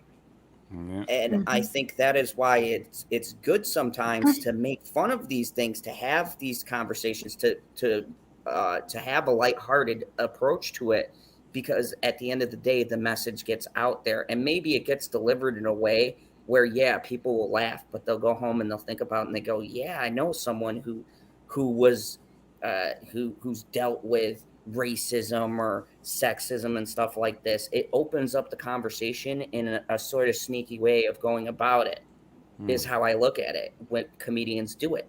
They know what they're talking about. And in essence, they're not making fun of people for that, for their race, for their sexual orientation, or what. They're saying, this is a story that Mm. pertains to this. This Mm-hmm. is my experience and what I've seen. And you always get that monologue, right? At least the good comedians. You always get that monologue where they talk about, they'll take time out and be like, but no, on a serious note, yada, yada, yada happened, right? Mm-hmm. And And I'm not making fun of this topic. I'm saying I'm using my medium to bring awareness to the fact Yeah. that uh, this exists. And that's what kills me about comedy being killed in this age, is that these soft uh, kids, I see them all the time. I interact with them in the mall. They have no sense of reality, that even what they're saying and being closed minded hurts the other side trying to make their point. You're hurting the other person and you're being vitriol about it. Anyone been in a safe space? Not that safe. It's an oxymoron. Like, I just say it like for it being called a safe space. Boy, have I heard the worst of the worst being leveled between two people, and it doesn't seem to me that after they get done with this safe space deal, that they come out any better. So what the hell is the point? At least with old comedies and comedians, they opened discussions. They were pioneers. They talked about racism. They talked about stuff that went on in their community. They talked Mm-hmm. about sexism. They talked about how gay people are viewed, how straight people are viewed, how white, black, whatever. And I think that by hindering that conversation, we're taking away something for kids that are coming up. Yeah, it might not be politically correct, might not oh, be the right there's thing to ignorance say. in a lot of earlier comedy. Like the ignorance is very evident. It's almost a parody of itself. Unless there's any good jokes, then you wouldn't really understand the humor as they meant it at the time. And it's, it's something that it can be discussed, it can be talked about, and it can be, something that, okay, this was very inappropriate in some way or another. This is how. And, there's records I have from the 20s that, fall into Well, that I mean, category. whoa, if we're going, okay, you're right. We do have to No, put a but you're time frame right, on that though. because if we're I going mean, back in the 20s, yeah, there was just no, some but rampant racism.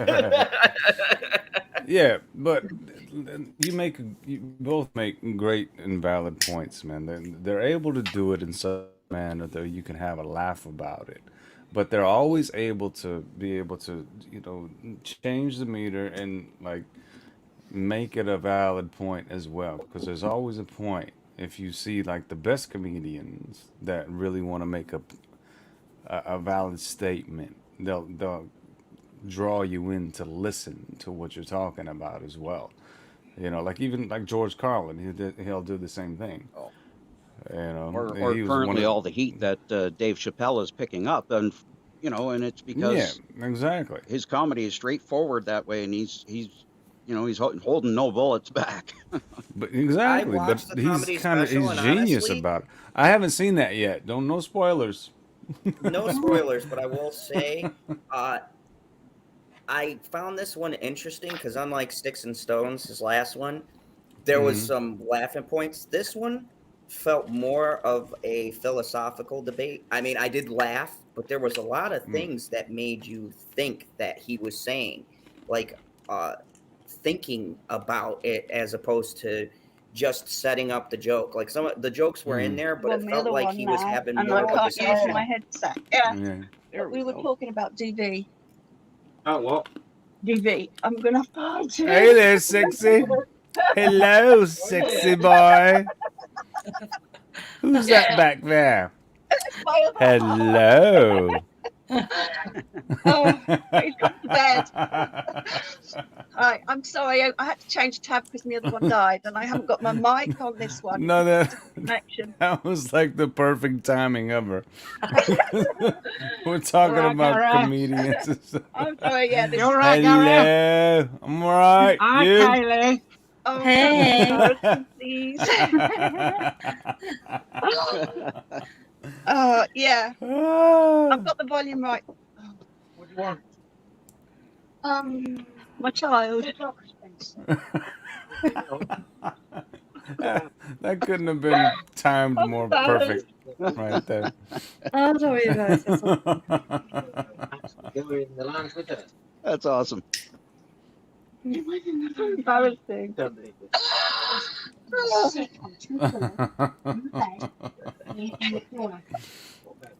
It's just Oh, that happens on a live stream now. Rather You know than what? stuff like It's midnight. Midnight, yeah. And You yeah, just half wait. midnight, and he's Pretty still awake. pretty soon that's gonna be me behind Kaylee doing the same thing. Thanks, darling.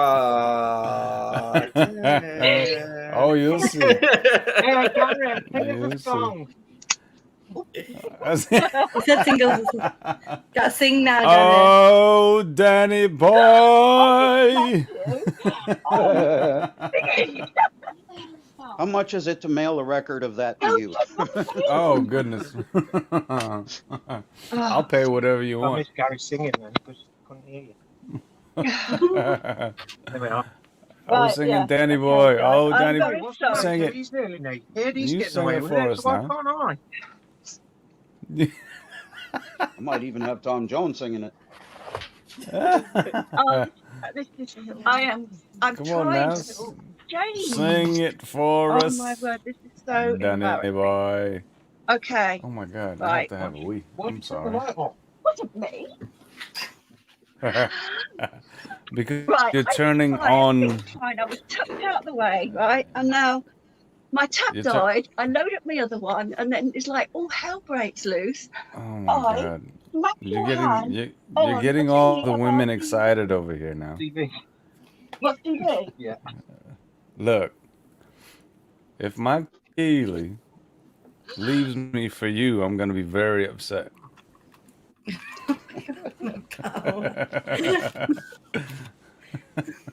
Crazy. Yeah, you. You blimey. This is the guy I met online, by the way, Gary. Online. Met him 14. Oh, I was looking, with the Rome Total War thingy. Did that 14 years Oh, ago, and you were only 34 then. I know. that's awesome. I And love look how 14 years that. ago, we met online, and we're still Aw. together. So I this is my love that.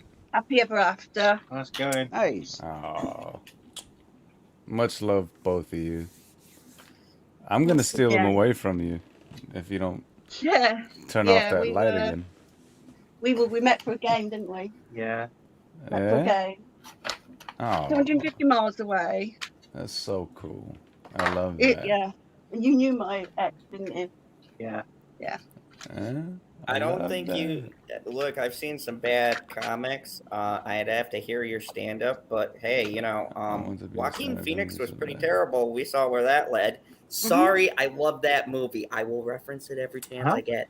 Well, Khalees, if you want to be You like should Robin see, Williams, you're gonna have to do a lot of DJ Record. this the Whitey His stuff. record collection What's it? was wow. So, well, It was like a if whole I was wall. ever to start a reaction channel, Wow. I'd have to do movies because I haven't really been watching movies since the 90s. Oh well, then you didn't DJ miss Record, much would because you they mind just go showing me the downhill. my other Oh. half? Yeah, exactly right. Would you? I'm Because sorry. I'm on the other tab, darling. I haven't got my mic, so I don't want to cause an echo. Okay. Hey, So I've got there's the no tab. echo. There is no echo. You're Oh, fine. we Right, can would hear you DJ, quite would you clear. mind showing my other half your record collection? Because he's into music quite a bit, and he would go, Give me a "Wow, second. Ooh. thank you very Ooh. much." I snuck off to the kitchen to try and make a pot of coffee. Aw. Oh, and this is Rubicon, not alcohol. Coffee in America? You're joking. Mm. Give me a second here. Blimey. I'm Of sorry. course, you can I link couldn't your help channel. myself. I couldn't help it. There. I had the hat. I had to do it. Blimey. Yeah. Wow, isn't it? Yeah. That's nice.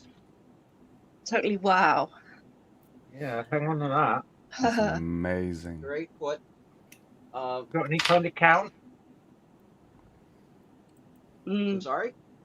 Have you got any idea how many you've got? All right. I can only guesstimate somewhere You're around right. maybe 15,000. Wow. Jesus. Ouch. Can't really I'll be see right down back. there, but that's a couple 8-footers of 45s, and this Yeah. box are ones that I'm not keeping. Ow. And stuff just Wow. landed on my foot, but that's okay. I'm not gonna cuss it out. Mhm. But yeah,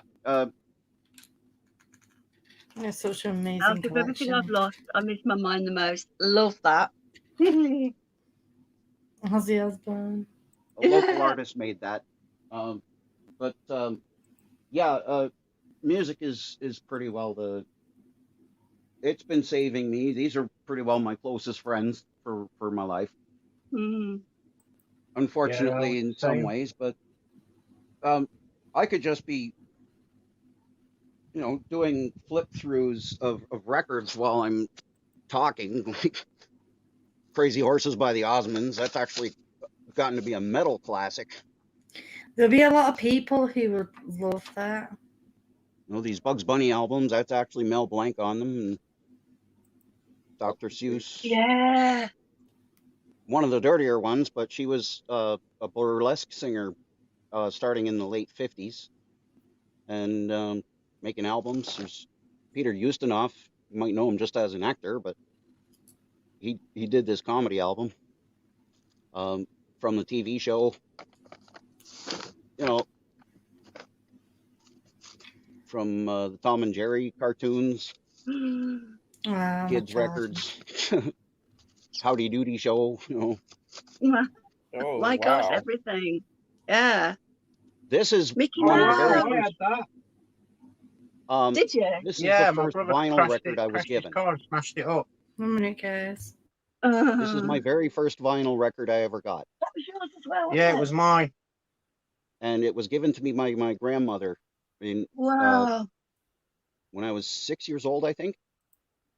And yeah, that's the only record I won't wash either because it has my like 6-year-old fingerprints on it. Robert Munch, and believe it or not, there's like a slew of Disney that I have just because I've found it. Mr. Dress Up is sort of like a Canadian Mr. Rogers. He was on for decades. He was still on when I was a kid, up into the Mary 90s, I think. Poppins. Mary Poppins, Dumbo. This is kind of rare. Three It's Stooges. actually, it's the three of them. Robin Hood, Winnie the Pooh, 2 copies, and I got a 7-inch of this in French. Wow. 2 different Snow Whites, because this is the 70s one, and that's the original. Wow. Peter Pan. Book and record, story record. I grew up reading. This is how I learned to read, was these things. Yeah. The original Mary Poppins. And Jungle Book. this is toast, but it would be a good one to try and transfer. I try and do different transfers, and you can see like there's Sesame Street stuff here. This is the kids, but then we get into the comedy stuff, and Weird Al down at the bottom with several different kind of comic reliefs, one from Britain as well as a couple from America, and a bunch of K-Tel records. I'm into Dr. Demento too. Of course, being Canadian, I had to do Bob and Doug McKenzie somehow, but there's Canadian, raunchy Canadian that people don't know very much about, McLean and McLean, and you know that is rough to listen to if you're not into it. So comedy helps. Oh yeah. And like I said, I felt kind of bad when someone said the stream got hijacked, so I tend to stop myself because I did that around family. Mm. Okay. Wow. How's the coffee So- coming, man? Time back to the copy.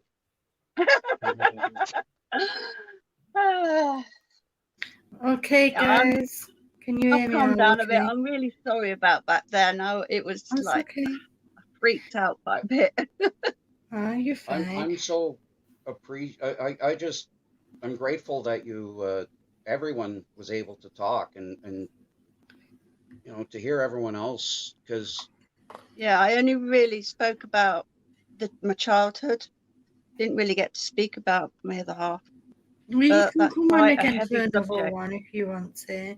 Because I'm about to finish here because Rob Rules is on live as well. Yeah, yes, but I'm not sure I'd want to hear mine anyway. It was pretty.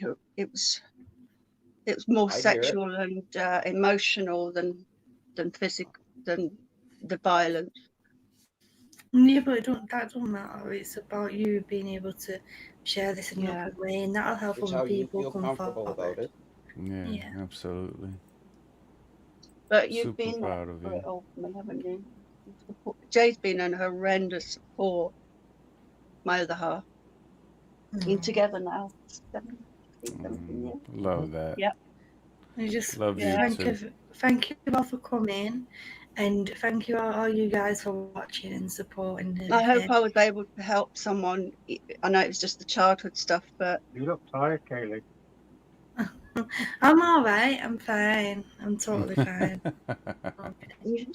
oh, wrong one. There. Aw. That's what I've done. That each rose is one of my kids, Very nice. That's lovely. and the Okay. sword is the strength. And if it weren't for my 8 kids, I know there's a lot. I won't be here today. All right. Love you guys. Record Hound. That collection is freaking phenomenal. And Zod, that hat always looks good on you. Thanks, God, for telling your story. Yes, thank you. Yeah, absolutely, man. Everyone. Yeah, Love you thank you guys. for opening up. Yeah. Yeah, thanks for having me on. I appreciate it. Thanks for Um, coming. yeah, it's it was a good thing, and thankfully the lady took the little one out to change car tires, so I'm sure she's having a blast right now. She's like, because she looked like she had her DS. She's like, wait, where are we going? And I go out there, learn about tires. It's good for you. You get some knowledge, kid. And Yeah. I Yeah, couldn't. you'll know more than I do. Oh man, you're gonna hear I'm it sorry later. that I couldn't respond to the chat as much because I was trying It's to keep okay. myself level and calm to be able to talk. So It I is. really Yeah. appreciate what everyone was saying in chat as well. Absolutely. And all of you Okay. guys are amazing, man. Thank you so much. And thanks for listening, everyone. Yeah, sorry for